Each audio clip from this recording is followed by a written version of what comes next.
வணக்கங்களே. வட்டிக்கு பணம் வாங்கினவன் சரியான முறையில் வட்டி கட்டாமல் இருந்ததால் வட்டி கொடுத்தவன் ரொம்ப கோபமாகி இன்றைக்கி நேராக அவனுடைய வீட்டிலே போய் அவனை திட்டி எப்படியாவது அந்த பணத்தை வாங்கிட்டு வந்துடணும் அப்படின்னு சொல்லி ரொம்ப கோபமாக அவனுடைய வீட்டுக்கு போகிறான். அவன் போன நேரம் வட்டிக்கு பணம் வாங்கினவன் வீட்டில் இல்லை. அவன் அவனுடைய பேரை சொல்லி கத்தி கத்தி கூப்பிட்டுக்கிட்டே இருக்கான். அவன் வந்த மாதிரியே தெரியல. உடனே என்னடா வீட்டில் யாருமே இல்லையா அப்படின்னு சொல்லிட்டு வீட்டுக்குள்ளே பார்க்குறான். அப்போ அந்த வீட்டுக்குள்ளே அவனுடைய பெண் மட்டும் இருக்காங்க. அதாவது அந்த வட்டிக்கு பணம் வாங்கினுடைய பொண்ணு இருக்காங்க. அந்த பொண்ணு அதாவது அவங்க ஏழ்மையான குடும்பமாக இருந்தாலும் அந்த பொண்ணு பார்க்க ரொம்ப அழகாக இருக்காங்க. இவனுக்கு அந்த பொண்ணை பார்த்த உடனே ஒரு ஆசை வந்துருச்சு. வட்டிக்கு பணம் வாங்கினவன்கிட்ட நம்ம இனி வட்டி பணம் வாங்க முடியாது. அதுக்கு பதிலாக இந்த பொண்ணை நம்ம நம்மளுடைய விருப்பத்துக்கு இணங்க வச்சிடணும் அப்படின்னு சொல்லிட்டு அந்த பொண்ணுக்கிட்ட போயிட்டு உன் அப்பா வைங்க அப்படின்னு சொல்லி கேட்குறா. அப்போ எங்கள் அப்பா இந்த மாதிரி வேலைக்கு போயிருக்காங்க அப்படின்னு சொல்லி அந்த பொண்ணு சொல்லும்போது, உன் அப்பா என்கிட்ட வட்டிக்கு பணம் வாங்கியிருக்கான். வட்டி பணம் ரொம்ப நாளாக கட்டவே இல்லை. வட்டிக்கு வட்டி விழுந்து இப்போ எவ்வளோ பணம் ஆச்சு தெரியுமா? அந்த பணத்தெல்லாம் இப்போ எனக்கு உடனே வேணும், எடுத்து வை அப்படின்னு சொல்லி அந்த பொண்ணு மிரட்டுறான். அப்போது அந்த பொண்ணு சொல்லுது, நாங்களே ரொம்ப கஷ்டமாக இருக்கிறோம், சாப்பாட்டுக்கே வழி இல்லாமல் தான் இருக்கிறோம். எங்கள் அப்பா எப்படியாவது கஷ்டப்பட்டு சம்பாதிச்சு உங்களுடைய கடனை உடனே அடைச்சிருவாங்க அப்படின்னு சொல்லி அந்த பொண்ணு கெஞ்சுது. உன்னையும் பார்க்கறதுக்கு பாவமாக இருக்குது. அதே மாதிரி நீயும் ரொம்ப அழகாக இருக்க. நீலாம் இந்த மாதிரி இடத்துல இருக்கக்கூடிய ஆளே இல்லை. நீ பேசாமல் எனக்கு என்னுடைய ஆசைக்கு இணங்கிடு. எனக்கு நீ ஒரு வப்பாட்டி மாதிரி இரு. நான் உனக்கு எல்லா சகல வசதிகளும் உனக்கு நான் செஞ்சு தரேன். நீ இந்த மாதிரி வீட்டெல்லாம் இருக்கவே வேண்டாம். நீ எப்படி இருக்க வேண்டியவ, உன்னுடைய இதே உனக்கு தெரியலை அப்படி இப்படின்னு சொல்லி அந்த பெண்ணுக்கு ஆசை வார்த்தை கூறி தன்னுடைய ஆசைக்கு இணங்க வைக்கிறான். அப்போ அந்த பொண்ணு முடியவே முடியாது, நான் ஒருத்தனுக்கு ஒருத்தி அப்படிங்கிற கொள்கையோடு வாழ்ந்துட்டு வரேன். உன்னுடைய புத்திக்கெல்லாம் நான் உன்னுடைய பேச்சில் மயங்கக்கூடிய ஆள் நான் இல்லை, வீட்டை விட்டு வெளியே போ அப்படின்னு சொல்லி அந்த பெண் ரொம்ப கோபமாக சொல்கிறா. ஓஹோ, நான் உனக்கு இப்படி சொன்னால் நீ மயங்க மாட்டேன், உனெல்லாம் வலுக்கட்டாயமாக தான் உனெல்லாம் அடையணும் போல் அப்படின்னு சொல்லிட்டு அந்த பெண்ணை தூக்கிக்கிட்டு ரூமுக்குள்ளே போய் அந்த பெண்ணை கற்பழிக்க முயற்சி செய்கிறான். அப்போ அந்த பொண்ணு அவங்ககிட்ட ரொம்ப போராடுறா. ஆனாலும் அந்த பொண்ணால் அவன்கிட்டேருந்து ரொம்ப போராடுறாலும் அந்த பொண்ணால் முடியல. ஒரு கட்டத்தில் அந்த பெண்ணு அவனுடைய காலில் விழுந்து கெஞ்சி கதற ஆரம்பிச்சிடறாங்க. வேண்டாம், இன்றைக்கி வேண்டாம், நீங்கள் ஒரு 3 நாள் கழிச்சு வாங்க. இன்றைக்கி என்னுடைய உடல்நிலை ரொம்ப மோசமாக இருக்குது. எனக்கு இன்றைக்கி பீரியட்ஸ் டைமு, மாதவிடாய் டைமு, அதனால் எனக்கு உடம்பே ரொம்ப இதாக இருக்குது. இன்றைக்கி நீங்கள் என்ன இது பண்ணிட்டீங்கன்னா நான் செத்தே போயிடுவேன். அதனால் நீங்கள் 3 நாள் கழிச்சு வாங்க, தயவு செஞ்சு வாங்க அப்படின்னு சொல்லி கெஞ்சி கதறா. உடனே அவனும் சரி, ஒன்று எனக்கு வட்டிக்கான பணத்தை எனக்கு கொடுத்துரு, அப்படி இல்லைனா அந்த பணத்துக்கு நீ உன்னுடைய உடம்பு எனக்கு கொடுத்துரு, நான் 3 நாள் கழித்து வருவேன் அப்படின்னு சொல்லிட்டு அவன் சொல்லிட்டு போயிடுறான். அதுக்கப்புறம் 3 நாள் கழித்து அதே மாதிரியே அந்த வட்டிக்கு பணம் கொடுத்தவன் அந்த வீட்டுக்கு வரான். அப்போ வீட்டுக்கு வந்த உடனே அந்த பொண்ணு சொல்லுது, நீங்கள் சொன்னதை நான் யோசித்து பார்த்தேன்.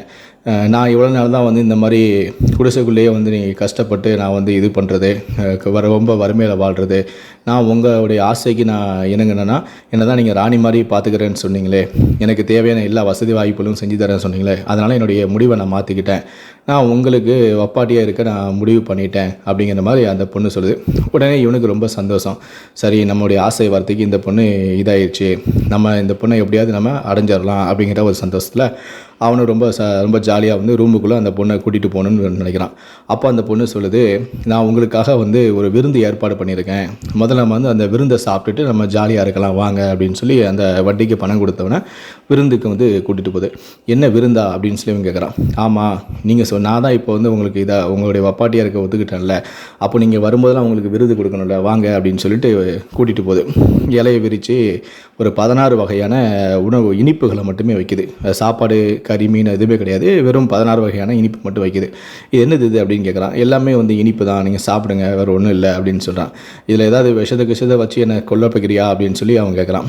நான் அப்படிலாம் செய்ய வேணாம் அப்படின்னு சொல்லிட்டு அந்த வட்டிக்கு பணம் கொடுத்தவனுக்கு நம்பிக்கை வரணும்னு சொல்லிட்டு, நீங்களே இந்த இனிப்பில் ஏதாவது ஒரு இனிப்பு எடுத்து கொடுங்க, நான் உங்கள் முன்னாடி நான் சாப்பிட்றேன் அப்படின்னு சொல்லி அந்த பொண்ணு சொல்லுது. இவனும் சரின்னு சொல்லிட்டு அதில் ஒரு இனிப்பு எடுத்து அந்த பொண்ணுக்கு எல்லாம் கொடுக்குறான். அந்த பொண்ணு அவன் கண்ணு முன்னாடியே அதை சாப்பிட்டுருது. அதுக்கப்புறம் சரி, இந்த பொண்ணு இதில் எதையுமே கலந்துக்கல போல், உண்மையிலே அந்த பொண்ணு நம்மளுடைய ஆசை வார்த்தைக்கு மயங்கி நமக்கு வப்பாட்டியாக இருக்கிறதுக்கு ஒத்துக்குச்சு அப்படின்னு நினச்சிக்கிட்டு அவன் இருக்கிற 16 வகையான இனிப்புகளையும் சாப்பிட்றான். சாப்பிட்டு அப்போ அந்த ஸ்வீட்டை சாப்பிட்டுட்டு இருக்கும்போதே அவன் கேட்குறான், இதெல்லாம் வந்து நீயா செஞ்சியா இல்லைனா வந்து கடையில் போய் வாங்கிட்டு வந்தியா அப்படின்னு சொல்லி கேட்குறான். இல்லை இது எதுவுமே வந்து நான் கடையில் போய் வாங்கலை, நீங்கள் தான் வந்து 3 நாள் கழித்து வரேன்னு சொல்லிட்டு போயிருக்கீங்கல்ல, அப்போ தான் வந்து எனக்கு தோணுச்சு, நீங்கள் சொன்ன விஷயங்கள்லாம் யோசித்து பார்க்கும்போது உங்களுடைய ஆசைக்கு என்னன்னா தான் நான் வந்து நல்ல வசதி வாய்ப்போடு இருக்க முடியும் அப்படின்னு சொல்லி எனக்கு தோணுச்சு. அதனால தான் இன்றைக்கி காலையில் உங்களுக்காக நான் சீக்கிரமாகவே எழுந்திரிச்சு கடைக்கு போய் வந்து பொருள் எல்லாம் வாங்கிட்டு வந்து நானே என் கைப்பட உங்களுக்கு பிடிக்கணும் அப்படின்னு சொல்லி ரொம்ப டேஸ்ட்டாக பார்த்து செஞ்சு வச்சுருக்கேன். நல்ல பொறுமையாக ஆறாமலை சாப்பிடுங்க, ஒன்றும் அவசரம் இல்லை. அப்பா வந்து அவ்வளோ சீக்கிரத்தை வீட்டுக்கு வரமாட்டார், நைட்டு தான் வந்து வீட்டுக்கு வருவார், வேறு இடையில யாருமே வர மாட்டாங்க. இன்றைக்கி வீட்டில் ஃபுல்லாக நீங்களும் நாங்களும் மட்டும் தான் இருப்போம். அதனால் அவசரமாக நீங்கள் வந்து சாப்பிட வேண்டாம், பொறுமையாக நிதானமாக சாப்பிடுங்க, இல்லைனா விக்கிக்க போகுது அப்படின்னு சொல்லி அந்த பொண்ணு வந்து கூடவே பக்கத்துலேயே உட்காந்துக்கிட்டு அவனுக்கு கொஞ்சம் கொஞ்சமாக வந்து பரிமாறிட்டே வருது. ஒரு கட்டத்தில் அவன் வந்து நானே வந்து சாப்பிடணுமா, நீ எனக்கு ஊட்டி விட மாட்டியா அப்படின்னு சொல்லி அவன் சொல்ல, அந்த பொண்ணு இவனுக்கு ஊட்டி விட, இவன் அந்த பொண்ணுக்கு ஊட்டி விட, மாறி இப்படியே வந்து ஊட்டிக்கிட்டு அந்த ஸ்வீட்டை வந்து சாப்பிட்டுக்கிட்டே இருந்தான். சாப்பிட்டுட்டு விருந்து முடிஞ்சிருச்சு, இப்போ வந்து எனக்கு கட்டில் விருந்து கொடு அப்படின்னு சொல்லிட்டு அந்த பொண்ணை அழைச்சிக்கிட்டு ரூமுக்குள்ளே போகிறான். ரூமுக்குள்ளே போனோடனே 2 பேரும் கட்டிலில் உட்காராங்க. உட்கார்ந்த உடனே அந்த பொண்ணோட தோள் மேலே வந்து அவன் கையை வைக்கிறான். கையை வச்ச உடனே, இருங்க ஒரு நிமிஷம், நான் உங்ககிட்ட ஒரு கேள்வி கேட்குறோம், அந்த கேள்விக்கான பதிலை மட்டும் எனக்கு சொல்லிட்டீங்கன்னா நம்ம ஜாலியாக இருக்கலாம் அப்படிங்கிற மாதிரி அந்த பொண்ணு சொல்லுது. இன்னும் ஏன் லேட் பண்ணுற, நான் எவ்வளோ ஆசையாக வந்தேன் அப்படின்னு சொல்லி அவன் கேட்குறான். இல்லை இந்த ஒரே ஒரு கேள்வி தான், இந்த கேள்விக்கு மட்டும் நீங்கள் பதில் சொல்லிட்டீங்கன்னா நம்ம அடுத்து உங்களுடைய விருப்பப்படி நான் நடந்துக்கிறேன் அப்படின்னு சொல்கிறேன். உடனே சரி சொல்லு, நேரமாயிட்டே இருக்க சொல்லு அப்படின்னு சொல்லி கேட்குறான். இப்போ நீங்கள் வந்து ஒரு 16 வகையான இனிப்புகள் சாப்பிட்டீங்கல்ல, 16 வகையான ஸ்வீட் சாப்பிட்டீங்கல்ல, அது ஒவ்வொன்றும் என்ன டேஸ்ட்டில் இருந்துச்சு, ஒன்றுக்கும் என்ன வித்தியாசம் இருந்துச்சு சொல்லுங்கள் அப்படின்னு சொல்லி அந்த பெண் வந்து அந்த வட்டிக்கு பணம் கொடுத்தவன்ட்ட கேட்குறான்.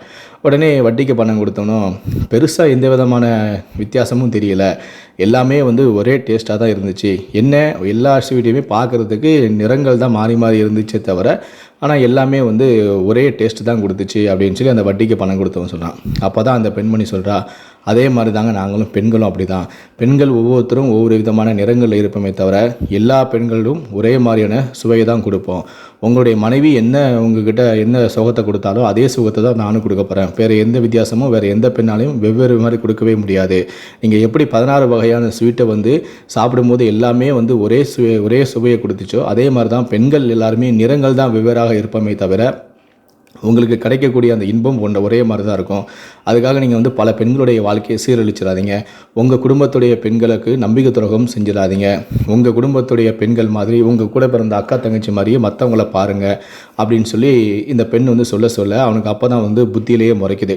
ஆகா, நம்ம எவ்வளோ பெரிய ஒரு தப்பு பண்ண பார்த்தோம், எவ்வளோ ஒரு சீப்பான ஒரு விஷயத்தில் நம்ம நடந்துக்க பார்த்துக்கிட்டோமே அப்படின்னு சொல்லி, என்னை மன்னிச்சிருமா, நீ வந்து என்னுடைய அறிவு கண்ணனை வந்து திறந்துட்ட, நான் வந்து ஒரு முட்டாள்தனமான ஒரு விஷயத்தை நடச்சிக்கிட்டு இருந்தேன் இவ்வளோ நாளாக, என்னுடைய அறிவு கண்ணை நீ வந்து புத்தியில் படுற மாதிரியும் இந்த மாதிரி எனக்கு நீ செஞ்சே வந்து இந்த மாதிரி எனக்கு புத்தியில் உரைக்கிற மாதிரி பண்ணிட்ட, என்னை மன்னிச்சிரு, நீ வந்து அப்பா கிட்ட தான் இந்த விஷயத்தை வந்து சொல்லாத, நான் வந்ததோ நடந்ததோ வச்சதோ அவர் தப்பாக நினைக்க வேண்டாம், நீ வந்து இந்த நமக்குள்ளே நடந்ததை அப்படியே நீ மறந்துடுமா, அப்பா வந்து எவ்வளோ சீக்கிரத்தில் வந்து வட்டி பணத்தை கொடுக்க முடியுமோ அப்பா வந்து கொடுக்க சொல்லு அப்படின்னு சொல்லிட்டு தான் செஞ்ச இந்த காரியத்துக்கு மன்னிப்பு கேட்டுட்டு அந்த மாதிரி வீட்டை விட்டு அவன் வெளியே போயிட்டான்.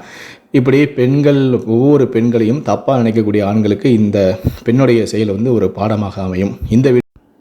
இந்த வீடியோவை பற்றிய உங்களுடைய கருத்துக்கள் என்ன அப்படிங்கிறத கீழே இருக்கக்கூடிய கமெண்ட் செக்ஷனில் மறக்காமல் சொல்லுங்கள். முடிந்தளவுக்கு இந்த வீடியோவை மற்றவங்களுக்கும் ஷேர் பண்ணுங்கள். மேலும் இது போன்ற பல வீடியோக்களை பார்க்கணும் அப்படின்னு நினச்சிங்கன்னா மறக்காமல் சேனலை சப்ஸ்கிரைப் பண்ணுங்கள். கூடவே அந்த பெல் சிம்பிளையும் மறக்காமல் கிளிக் பண்ணுங்கள். நன்றி, வணக்கம்.